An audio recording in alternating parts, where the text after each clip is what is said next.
glad naman. At mukhang maayos ang takbo nitong vacation natin. So, anong plano niyo today?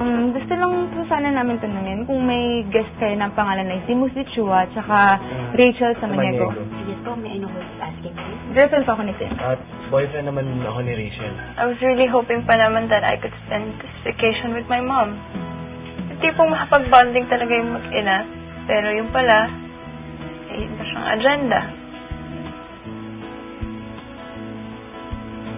Gusto niya tayong paglapitin para malayo kay Emil. Hanggang dito ba naman sinusundan mo ang anak ko? May pagka-stalker ka rin eh. Palibhasa, utak kriminal ka. Hoy! Emilio! Emilio! Ano ang sising mo? Hoy, kahit mahirap ako, hindi ako magnanakaw. Pero paano maayos ang relasyon natin? Kung lagi na lang tayong kukontrahin ng nanay mo.